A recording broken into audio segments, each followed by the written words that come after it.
It's the 29th of April 2025. I'm stood in the Turving Beck in Cragg Vale. This fairly innocuous stream was part of the birthplace of the Industrial Revolution in textiles.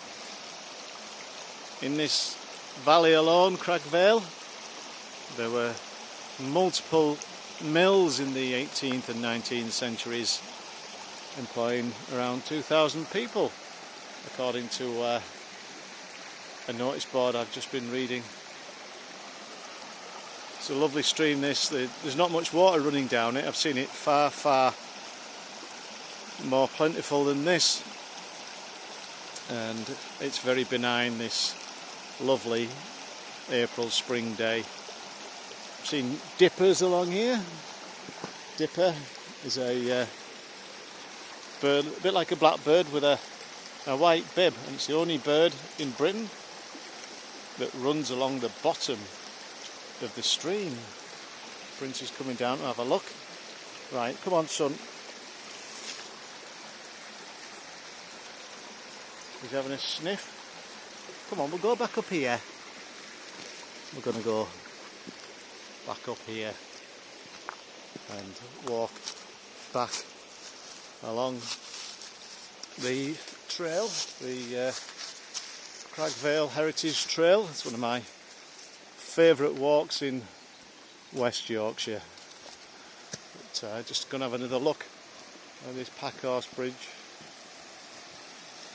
I always like to come and stand on it.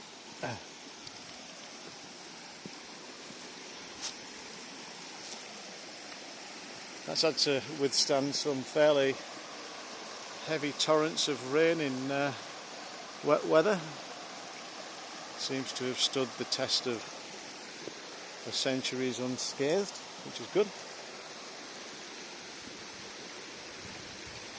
There's a very steep flight of steps up there, which I've walked up and down both ways on numerous occasions, and it leads you up to Cragg Vale Road.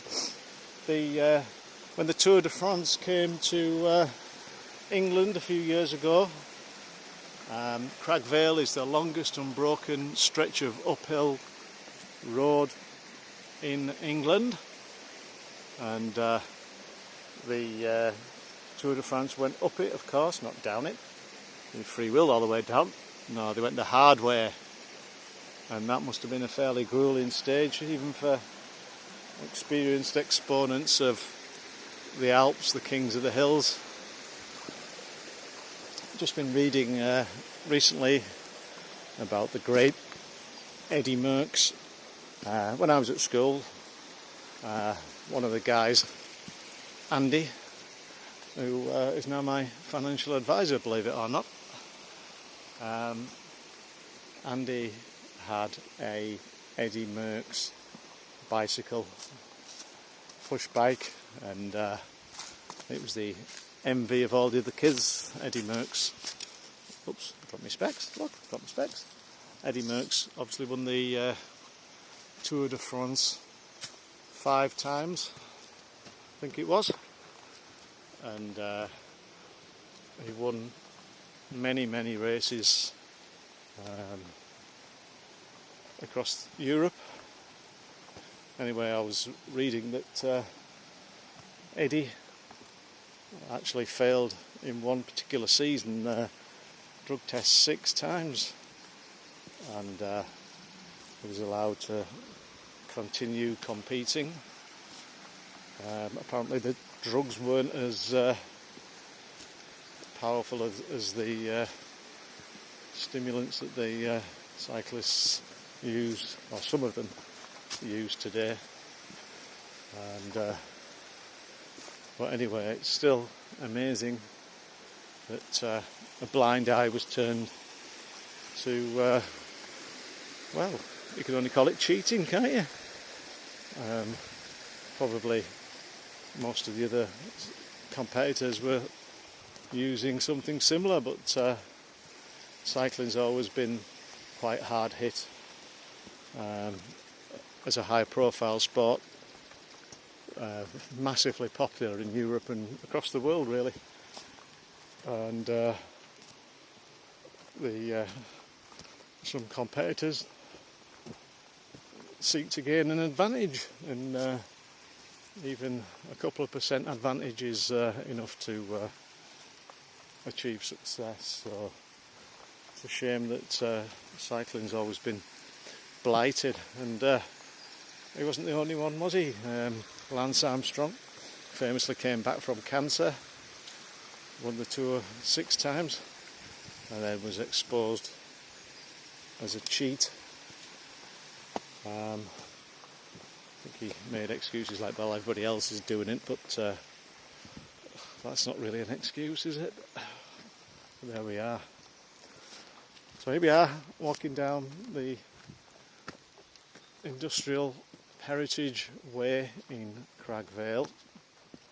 I'm going to go as far as a pub called the Hinchcliffe Arms, where I've left my car, and then I'm going to, depending on the time, I've got to be in Huddersfield at 4 o'clock to meet a very good friend of mine.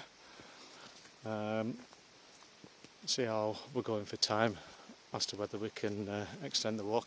Prince just flipped a rock at me.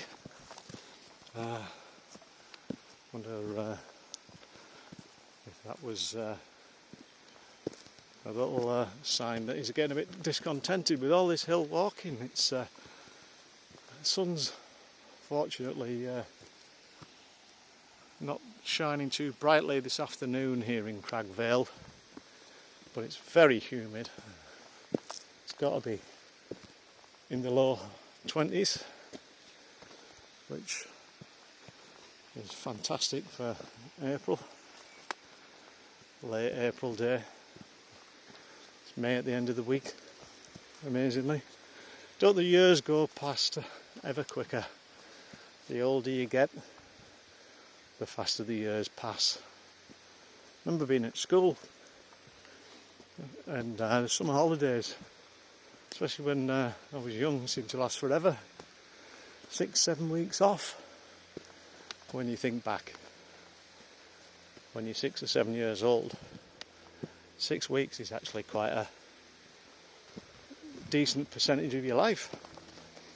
When you're 61 years old, 6 weeks is a blink of an eye, isn't it? So to combat the ever increasing rapidity of time, I've taken to getting up earlier and go to bed later. So and recommend it. Apart from the fact you're tired all the time. No, I'm not. I mean, you just get used to it. Look at this. There's somebody else coming towards us now. That's rare. Not used to meeting people in the South Pennines. So he doesn't seem to have a dog. Prince has stopped. He's having a good look. This guy's wearing jeans. He must be roasting. Obviously anticipating reasonably inclement weather, or maybe to start himself getting bitten by midges. Yeah, this fallen tree looks like a Highland cow, doesn't it? Can you see it? Looks like a Highland cow. Afternoon.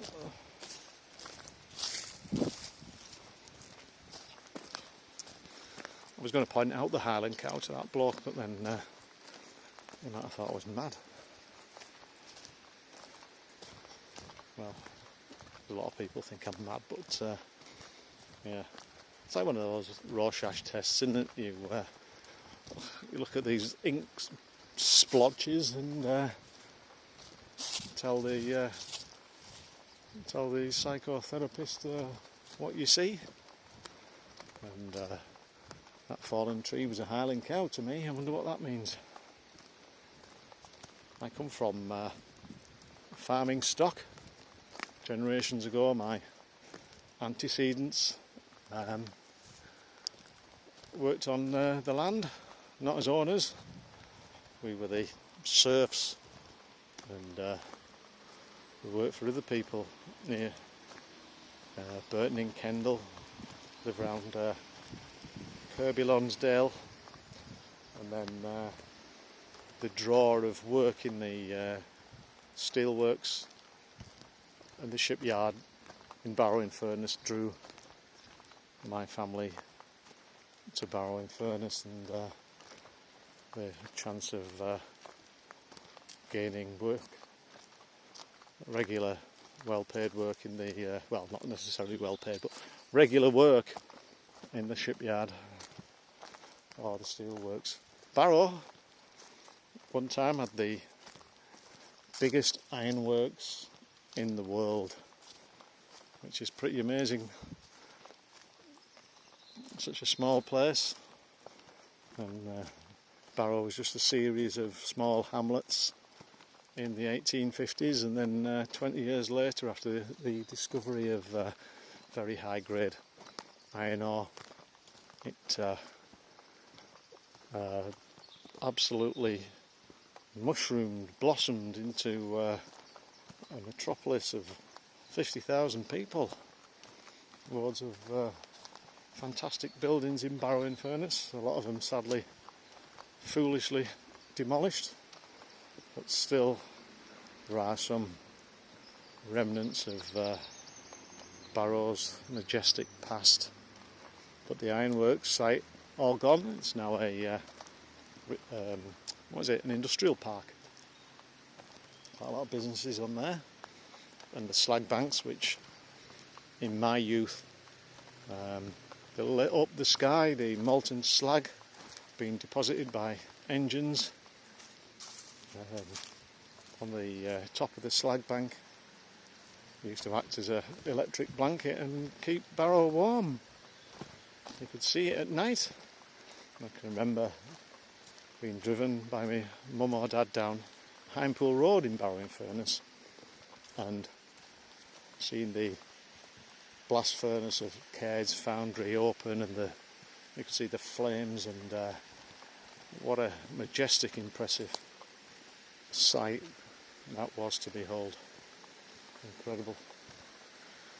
Pretty much all gone now, the steel industry in Britain. And just recently a Chinese firm had the, I think it was it Port? No, it was Scunthorpe Steelworks.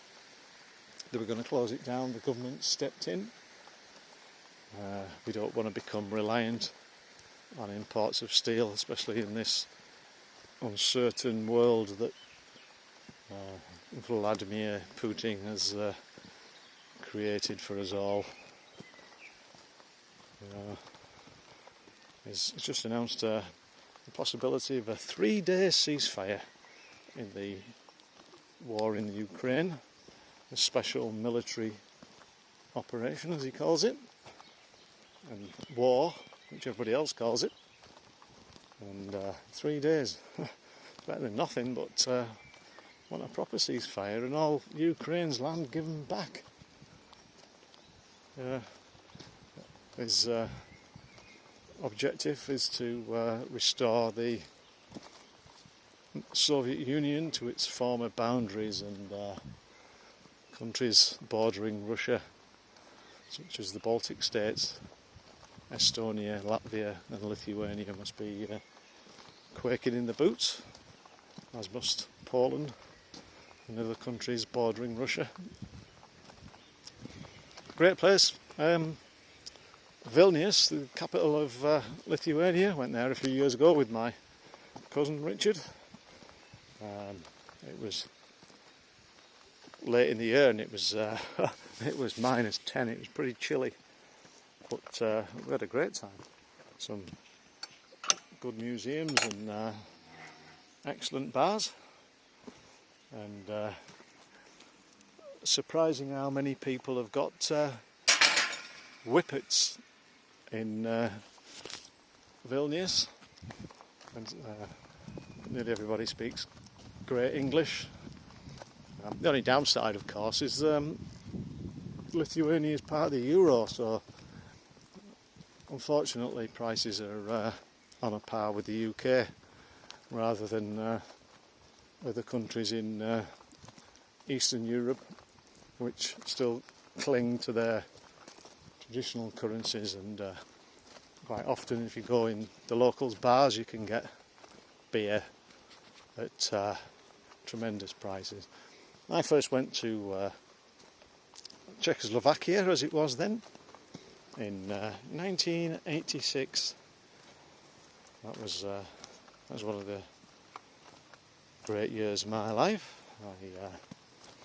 I had the 22 years old, 1986, England in the World Cup, and went to Blackpool for a day with university friends. That was an unforgettable day out. That was the day England beat Poland 3-0 in the World Cup. Tremendous. And it was quite funny actually. I might have told this story before, but the lady who cleaned our house in Castle Irwell, shared student house, was called Lily Kerr, and in 1986 there was a chant about England's most famous player who scored the highest number of goals and won the Golden Boot in Mexico '86. So when she came in to clean our house, we all used to chant Lily Kerr, Lily Kerr, Lily Kerr, and she just didn't get it because she wasn't interested in football, but we all thought it was hilarious that her name was so like that of Gary Lineker. Just had a bit of a stumble there. Prince looked round in concern. Who'd make your tea? I flipping fella. Anyway, so yeah, what a great year 86 was. And that was the year we went to Czechoslovakia, to Prague and Brno, and on a geography field trip. And it was all communist then, and nobody wanted to go. It was like, oh, I don't want to go behind the Iron Curtain communist place. Don't want to do that. And the lecturers announced that we had to go, and insult added to injury, it was in our Easter holidays. So we were losing part of our Easter holidays to go. We were pretty miffed that it wasn't in term time. So anyway, we got a bus from Salford Uni, where we were. The lecturer in charge, Jim Petch, and Keith Grime, he was the other one. Keith Grime, coincidentally, was from Barrow-in-Furness, funnily enough. But, nice fella, he's still going strong. Part of the Lost Lines of Furness Facebook group I'm part of. And they led the trip by bus.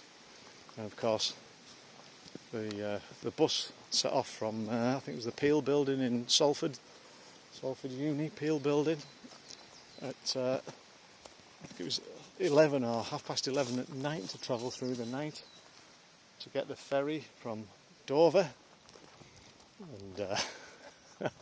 And of course, us being students, us lads, we decided that we'd have a night out first. It might be our last proper night out for weeks, we thought. So we went out in Manchester, and just and so made it to the bus, and then we spent the entire night annoying with the people on the bus. We obviously, the yobos sat at the back, which is actually not the best place to sit on a coach, because every bump you get flipped everywhere up in the air, so it's quite an uncomfortable trip at the back of a bus. But anyway, we after a long journey stopped at Germany overnight in Frankfurt, and on the outskirts of Frankfurt we travelled, it's Grand National Day I think, and we travelled 15 hours or something to get to Frankfurt. And shows the indestructibility of youth. Us lads, been out the night before, hangovers from hell. But anyway, decided to, rather than go to a little local tavern with the other students and the lecturers, I'd heard that the Mittelstadt of Frankfurt was full of bars and a great place to go out, so might never come here again. So we went out, got a taxi, 5 of us it was, into Frankfurt, and went around all these admittedly rather good bars, but underestimated the strength of German beer, and by the time we got back to the hotel we were in a severely worse for wear condition, and then we were slumped on our beds. I don't think I even got undressed, which was quite handy the next day, because I think Jim Petch, the lecturer, came in and said, if you don't get on the bus in 5 minutes, we are leaving without you. So we dragged ourselves out of bed and legged it downstairs, got on the bus with the other students laughing at us, and went through several hours of hell, desperate for a drink of water, until the first scheduled stop. God, that was bad hangover, that. And then finally we got to Prague, and took a while getting over the customs point, through the customs point, into Czechoslovakia, communist country, as I say. And when we got there, funnily enough, we'd recovered enough to have a wander out, and to our amazement and delight, Prague was wonderful, fabulous, beautiful city with marvellous bars, and the beauty of it all was that it was only 4p a pint, and 4p a pint, and the lecturer had said, Jim Petch had told us that to only take about £30 with us. Of course we all ignored that, to the Czech Republic because it was so cheap. But he was right, you struggled to spend the money. Oops, slipped again. And just trying to close this gate one-handed, it's fairly heavy. Thanks for your help, Prince. Oh, there we go. Try not to trap my fingers on there. Hang on. Oh, blimey, that hurt. There we are. So, yeah, we had 10 days in the Czechoslovakia. Keep trying not to say Czech Republic. It was fantastic, and I've been back many times since, and it's still fantastic, but I'm happy to say I saw Prague without any tourists. And the buildings have all been cleaned up now, but when we went they hadn't been touched since the war, and they were dark and grey, but still beautiful. Fabulous place. Went to a couple of football matches, Bohemians Prague and Sparta Prague, and it was just the best holiday I've ever had, and it cost us £8.40. Remember Jim Petch saying how much we were going to have to contribute, and when he said £8.40 we all burst out laughing. Couldn't believe it. Spending more than that on a night out. Right, as a grand finale, I love this garden here, in this house. Marvellous house in a lovely location. Looks like that summer house is about as big as my house. And that is just tremendous. What a lovely pond, and I think that's a magnolia tree next to it. Somebody's worked very hard indeed on that property and the gardens. Takes a lot of upkeep and maintenance, but look at that, what a wonderful setting in beautiful Cragg Vale. What a place, love it. So does Prince. I think last time I came to the Hinchcliffe Arms, oh, is that a kind of, does that look like a swan? Is that like a swan? Looks like a swan to me. maybe I'm getting Highland cattled again, but look, oh, it's a bit rickety that, but that looks like something Tarzan used to go over in the Johnny Weissmuller films. I used to love those films, absolutely brilliant. They always used to be on in the summer holidays in the 70s when we were kids, and yeah, God, he must have made about 30. I can't remember the name of the woman who played Jane. I don't know. Anyway, she was a stunner, and just Tarzan to get a stunner. Anyway, Johnny Weissmuller was a gold medal winning swimmer, as I recall. But yeah, brilliant. They were great fun. Ripping yarns. But if I said ripping yarns to my daughter, she wouldn't have the faintest clue what language I was speaking. Kids today, the 21st century kids, they don't know what they've missed. The rusty hen. The rusty hen. Either they're stables or they're like glamping pods.